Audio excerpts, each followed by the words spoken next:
Greetings fellow Demon Slayers, this is Taimanin here today with another video.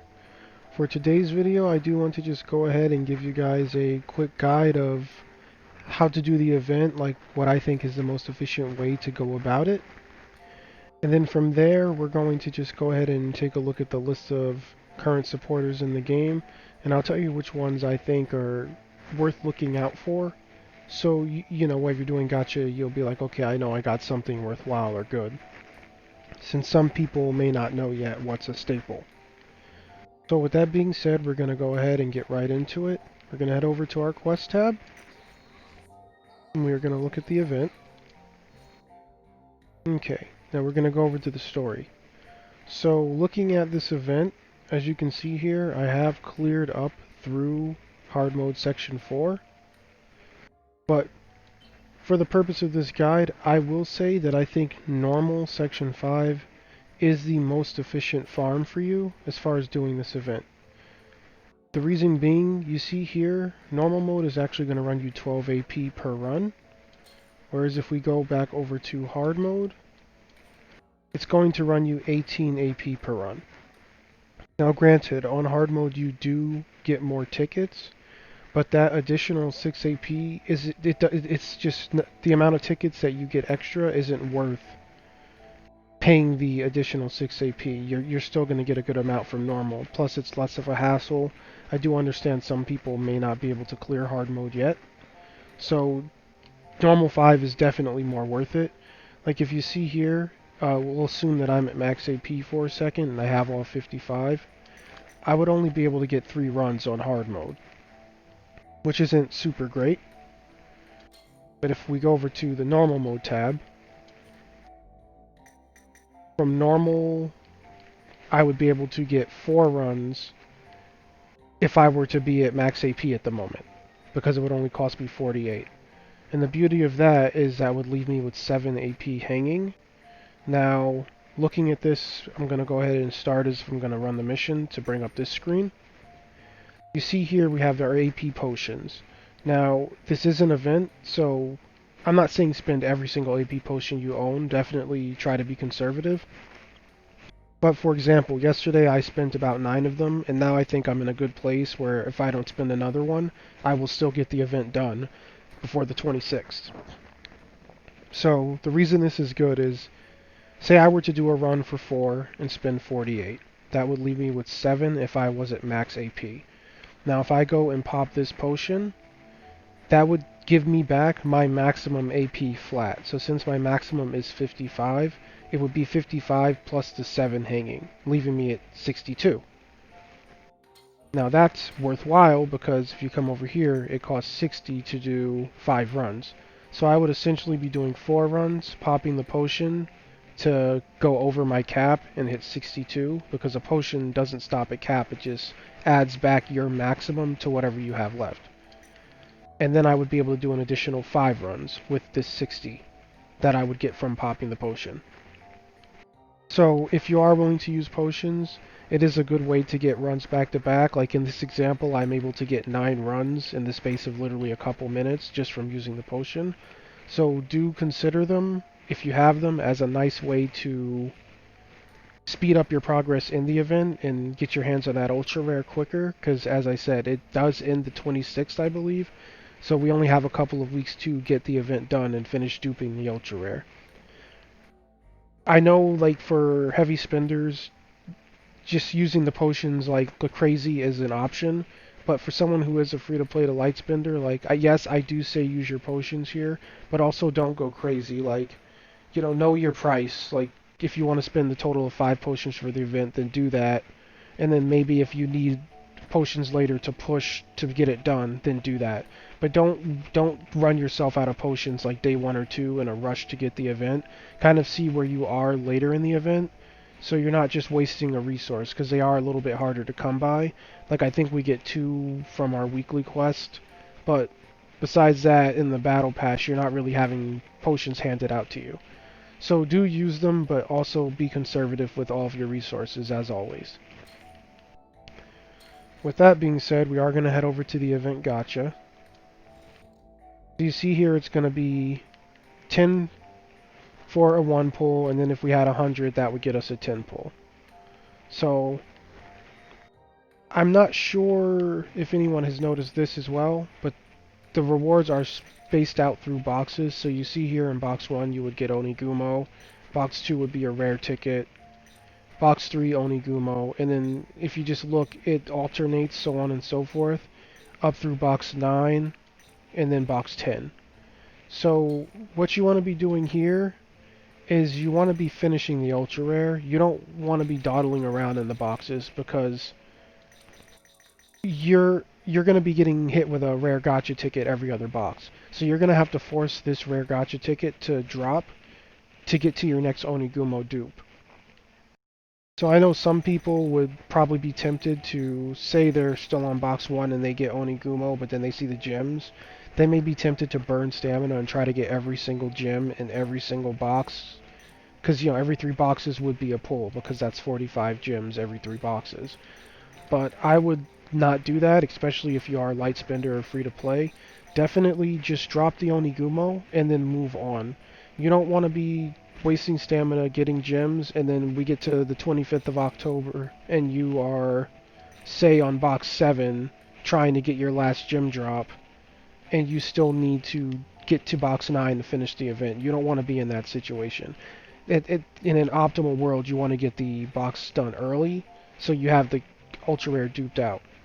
The reason being is her passive is really good. It gives you passive damage to demons, and duping her through this event will get it to the max level of 5. I would definitely say get that done over focusing gems, because we don't know if she is just limited to this event. We may never see her again, and this is an opportunity to be able to dupe her 100% free with just using good stamina management. So take her over the crystals for sure. Like, once you get your Onigumo from a box, move on. Once you get your rare gotcha ticket, move on. Just keep resetting the box. Get through box 9 and just finish her. Focus that. When you get to box 9, if you want to finish the gems there, that's fine. Because if we go to box 10, it's pretty useless. Like, all of these rewards here, as you can see, you're going to be able to get from dailies, like the gold, the ore, the ally. Everything here isn't really too great. So as long as you focus getting done, get to box 9, then yeah, go ahead if you want to spend the stamina, because it is a free 15 gems. And you may end up getting some of the gem drops along the way naturally, because Onigumo is the rarest thing in the box. The point here, or the takeaway, is don't stay on a box if you get her or the ticket. Move on and focus, because you want to be able to get the 9 rare drops through step 9 to finish her. And everything in the box besides the gems and Onigumo is, again, stuff you can just farm up from your dailies. So definitely prioritize her over finishing every gem drop. Like, you're going to get a special stage every 6 hours, as you guys already know.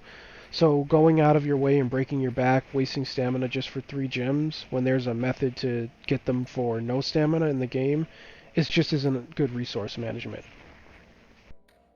So, finish the ultra rare. Make sure you try to get it done before the 26th, because we don't know if she will be here forever. Like, we don't know if we'll get a rerun of this supporter. So with that being said, we are going to head over to our gotcha screen. We're going to go to our ticket gotchas, and we're going to just get the supporters, super rare above. So for here, I do want to review some supporters I think are staples or that are very useful, so people understand the value of what they're pulling. They're not just pulling stuff and they're not sure of how it's going to hold up in the game. Onigumo, before we start this, is really useful, especially if you notice in chapters 4 and 5, you do predominantly fight demon enemies, so having her passive on your loadout is going to help to burn enemies in those chapters. So moving on from there, we are going to look at Fuma Amane. Again, another useful passive for PvE. She will give you 25% damage dealt to machine type enemies without even having her duped once. So that's really good for PvE for the same reason Onigumo is good. You're going to just be able to melt those enemy types with way more ease than if you didn't have her. Her Evil Eye Circle Motion ability is really useful in PvE and PvP, just because of the CC. PvP is an insane ability because you're only going to be fighting like 3v3 if I remember correctly. So getting that nice area attack every time the character using her is hit is insane. And then on top of that, every third hit is going to give the knockback and deal additional damage. So it's just a nice way to burn down the enemy team with highly consistent damage. All it takes to proc it is a hit on the character wearing it, and it's a passive with no cooldown. So she's overall a great supporter. If you do have her already and you're not using her, definitely like try to find a way to fit her in. She's very useful. Next we'll go over to King Kaoru. She is very useful for PvE, not so much for PvP. Her critical damage buff here is insane. Like I have seen skills crit upwards of 40k with certain abilities that do add crit damage multiplier stacked with her crit damage multiplier.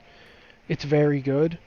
The only issue is critical hits in this game can be a bit inconsistent as opposed to just dealing raw damage.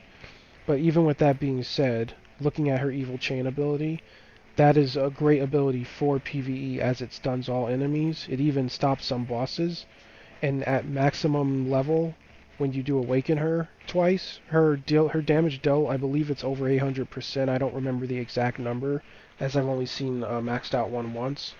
But that's a huge damage hit. Like Major does 1000% on her single target ability. This would be 800% on an AoE. Just to put it in perspective how strong it is for PvE. On top of that, when the stun procs, if the enemies affected do not cleanse it, her ability will actually hit again. So we'll just look at like kind of the numbers you might expect to see as you get a little higher level. I have seen her ability's second hit critical for roughly 27k damage, with the first hit critting for upwards of 19k. So if she gets two crits back to back, you're breaking 45k damage just from, popping her ability. Having a nuke like that every 42 seconds that also stuns is something very useful and shouldn't be ignored if you are looking to build a character around the assist symbol. So do keep her in mind. Just don't bring her into PvP as she's a little less useful there. Next we will look at Major. Major is obviously great for both PvE and PvP. I do like Major for bossing, as being able to just have an ability where you hit for 1000% damage on a boss, and then if it's a machine type, it's taking even more damage. The same thing applies in PvP, because it's a 3v3 setting. Major proccing on any of their Taimanin is just going to be insane. Like, it has the potential to delete them, depending on how geared they are, compared to you. So do keep Major in mind. The only issue with her is that her swing out ability does hit a random target. So what a friend of mine suggests, like if you're going to be using her in PvE, you're going to want to go ahead and pop something like your ult or maybe an AoE skill to delete every single ad. And then what it will do is it will isolate like the boss or the tankier target that you want to get rid of. Then you go ahead and pop Major's ability. And that way it won't hit something random. Like, for example, if you're fighting a boss and you kill all the ads and then use Major, she's guaranteed to hit the boss because there's no more RNG. There's nothing else left to hit.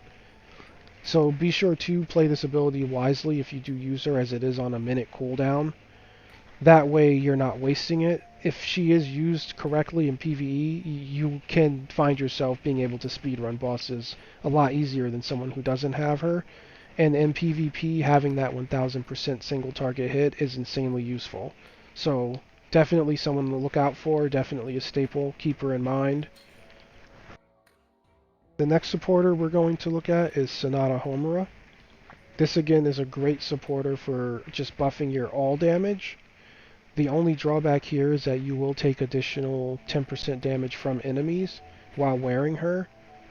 But that's not necessarily bad, because as you do get dupes of her, the damage dealt to enemies is going to go up while that 10% is going to just stay the same. So as you level her, it's just going to overall help you with the same negative. She's really good, like I said, just upping your damage. Like, I wouldn't really use her for her main ability unless you don't have anything better.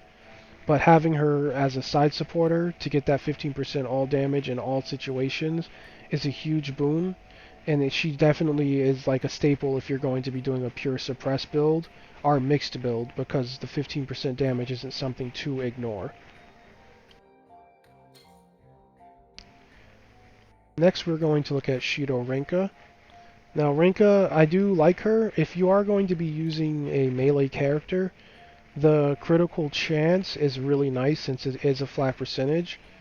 You'll know that when she's, I believe, rank 5, she does have 14% crit. You'll know that you'll be critting at least once every 6 hits. It's not like the most consistent, but her AoE is okay. Again, it's kind of like Homura's. It's not nothing to write home about, but if you have nothing better, she will take care of you.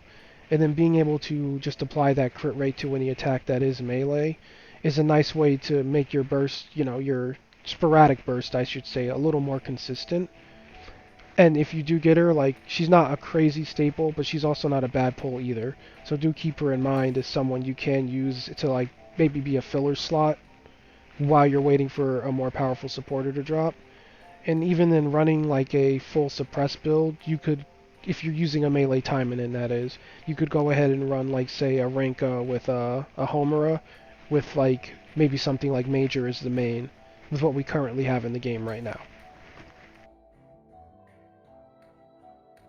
Looking next, I do want to look at Momoko. I kind of like Momoko. I haven't heard much said about her, but she does just passively give you particle charge rate over time. I wouldn't really use her for her active ability, but if you're doing like a run, like I've had runs where just having her on is the difference between like getting my ult twice or not.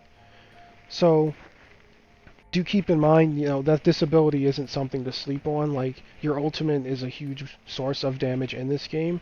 So having a follower that just regens your ultimate over time and makes that regen faster is great.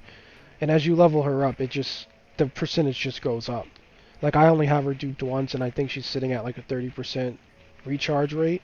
She's not the greatest thing you'll see, but definitely like when you're gearing up, if you do have one, wearing her isn't gonna hurt. It's just gonna help you get your special faster.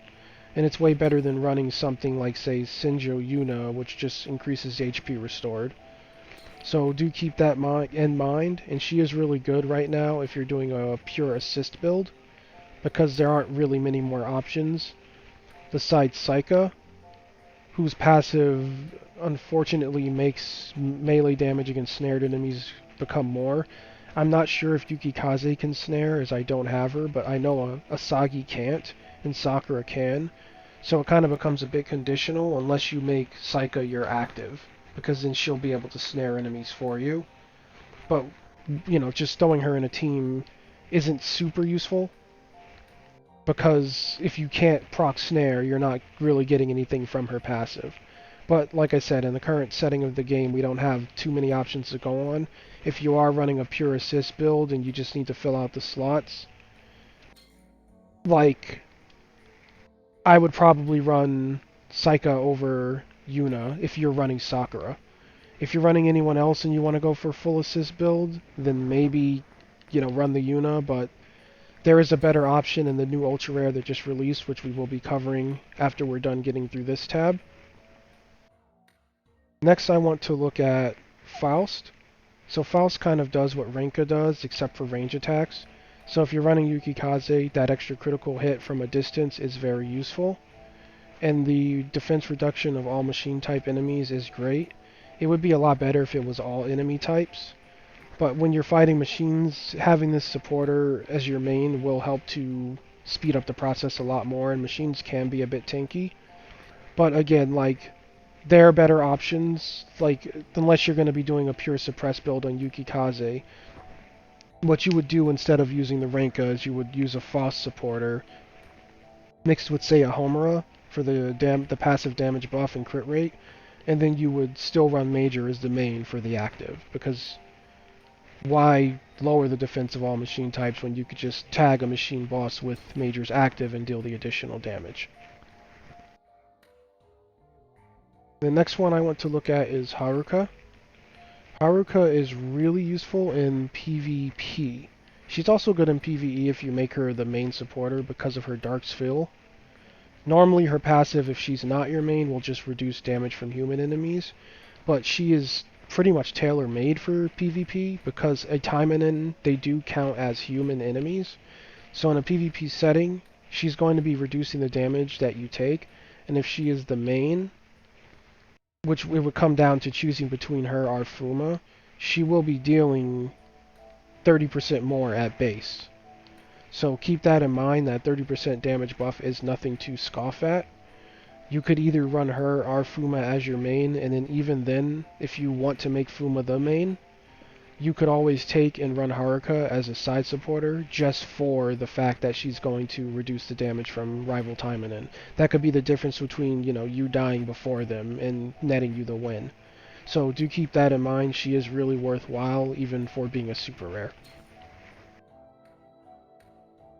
With that, we are going to leave this tab and come over to the new pickup gacha and look at the final two supporters I want to review today. Now, we did talk about them the other day. I do want to just look at Yuuri Hisui. As stated before, when you're looking at someone like Fuma Saika, if you want to make a pure assist build, at least for Asagi, I'm 100% sure Asagi cannot snare, so Fuma would kind of be useless on her. If you do get your hands on a Hisui, then you could pair the Hisui with Kaworu, and you could pair it with, well, the other, I can't remember the name of the other supporter right now, I'm having a brain fart. But you could basically, oh, Momoko, that's it, sorry about that. You could basically pair her with Kaworu and Momoko for the special regen, have the damage reduced from bosses, and then have run Kaworu as the main for the nice ability she has. You could also swap her with Kaworu and run her as the main for the steroid she gives, but again, just be advised, you have to kind of build up the combo hit, and then once you do, you're going to want to get as much burst damage off as you can in that 10 seconds, whereas the damage with Kaworu is a bit front-loaded, there's no setup. So do keep Hisui in mind if you do want to do a supporter build that is on someone who cannot snare. She is useful for that regard. And looking at Harassaki or Rinka, the last supporter we'll look at today, she does increase damage dealt to bosses. Again, it's not as good as Homura, but you could also stack her with Homura, so then you're getting, when you're fighting bosses, you're getting at base a 30% boost, which isn't bad, and in running that with someone like Major, you would essentially be getting a 1000% boost, then it would be stacking with additional 30%, like with, the passives you're getting on top of using her active with the 1000% hit. So you can really get great numbers against bosses, and if you don't want to rely on the percent crit damage for melee attacks or that Faust would provide for ranged attacks, then this is a nice option to just avoid the inconsistency of crit all around and just build raw damage and just, she's kind of a dead play if you are fighting mobs, but once you get to the boss you will notice the benefits of stacking her with someone like Homura and someone like Major. So definitely not someone to ignore if you do get her, like, you can definitely find a use for her, even though the damage dealt is only to bosses. And with that being said, that will be all I wanted to cover today. As usual, if the information was useful to you, please like and subscribe, as it really does help out the channel. And from there, I do hope you all have a great day, and I do wish you all luck in your gacha. Take care.